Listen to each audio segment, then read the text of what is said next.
उत्सव समिती अंबाबाई यात्रा बैलगाडा शर्यत कमिटी मुरकुड यांच्या वतीनं मुरकुडच्या माहितीनिमित्त 2026 साली 11 तारखेला जे मैदान होणार आहे त्याची माहिती आपण या ठिकाणी देणार आहोत। या ठिकाणी 6 गट आपण घेतलेले आहेत। यामध्ये पहिला गट आहे जनरल अ गट, त्याचं पहिलं क्रमांक बक्षीस आहे 51,000 रुपये, दुसऱ्या क्रमांकाचं बक्षीस आहे 31,000 रुपये आणि तिसऱ्या क्रमांकाचं बक्षीस आहे 21,000 रुपये।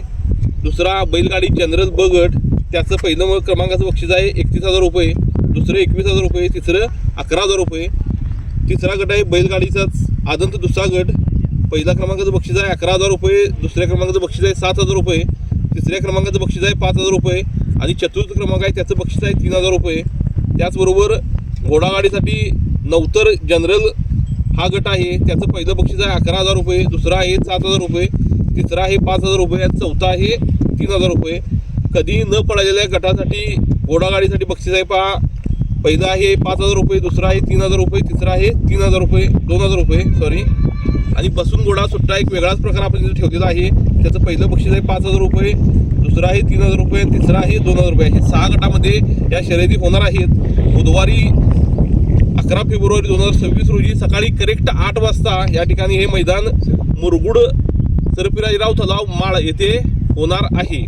तर यासाठी आपल्याला ज्या काही नियम अटी आहेत त्यामध्ये बिना बॅटरी, बिना लाठी, बिना काठी अशा पद्धतीचे मैदान होणार आहे।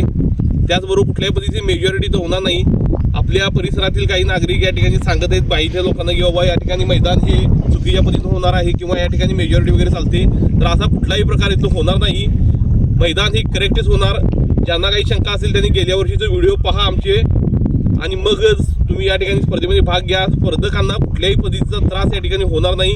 त्याचबरोबर आणखी एक आम्ही या ठिकाणी अट वेगळी वाढवलेली आहे की ज्या शर्यत स्पर्धकांना भाग घ्यायचा आहे त्यांनी प्रवेश फी सोबतच 10% डिपॉझिट आमच्याकडे जमा करायची आहे, जी का महत्त्वाची आहे तर ज्या बैलगाडी मालकाकडून किंवा ज्या बैलगाडीकडून वेगळ्या प्रकारचा काही किंवा नियमाचं उल्लंघन जे होणार आहे त्याच्यासाठी हा आम्ही डिपॉझिट जमा करून घेणार आहोत, ती परत केली जाणार आहे आणि त्यामुळे मैदान एक करेक्टच होणार आहे। कुठल्याही प्रकारचं गालगोट या ठिकाणी लागणार नाही।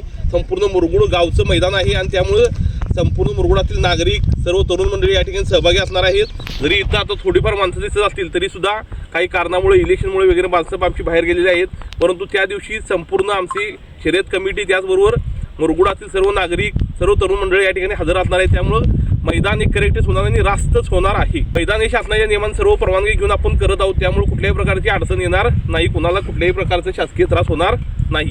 ज्या मालकाच्या बैलाने त्रास झाला असेल किंवा ज्या गाडीवर काही दिसलं तर शासनाच्या नियमांना त्याच्यावरती काय असेल ते वैद्यकीय पथकाकडून तक्रार आल्यानंतर त्याच्यावर कारवाई केली जाईल। त्या मालकाला पुन्हा कुठेही पळायची परवानगी मिळणार। ज्याला कुणाला गाडी नोंद करायची त्यांनी पट्ट्यावरती गाडी आणून नोंद करा, पाठीमाग फोन करून वगैरे काही चालणार नाही। ज्याची गाडी ज्या नंबराला येईल त्याच नंबराला नोंद होईल, नाही तर तुम्ही सांगाल त्या नंबराला अजिबात नोंद होणार नाही। गाडी हजर झाल्याविषयी इथून नोंद करून घेतली जाणार नाही। कधी न पडलेला घोडागाडी गट जो आहे याच्यात कधीही न पडलेलं नव्हतरच पाहिजे, पहिल्यांदा झोपलेलं दिसलं पाहिजे तरच त्यांना या ठिकाणी प्रवेश दिला जाईल। तर काही हरकती असतील तर त्या कमिटीच्या समोर आधीच निदर्शनात स्पर्धकांनी पण आणून द्यायचे आहेत आणि त्यामध्ये जे कोण असणार गाडीवान आहेत त्यांनी तरी त्या ठिकाणी निदर्शनात आणून द्यायचं आहे। गटाची 11,000च्या आतलीच पाहिजे म्हणा, वरची पुढे चालणार नाही त्या गटाला। आणि जो काय असेल तो कमिटीचा निर्णय अंतिम राहील, त्यामध्ये कुठल्याही प्रकारचा हस्तक्षेप किंवा कुठल्याही प्रकारची बडबड कोणी ऐकून घेतली जाणार नाही। कमिटी निर्णय देईल तो अंतिम असेल आणि करेक्टच राहणार। अधिक माहितीसाठी इथं आम्ही संपर्क क्रमांक कमिटीचे दिलेले आहेत, त्यांच्याशी तुम्ही संपर्क करू शकताय। आणखी काय माहिती हवी असेल तर मिळवू शकताय, काही अडचण नाही। धन्यवाद।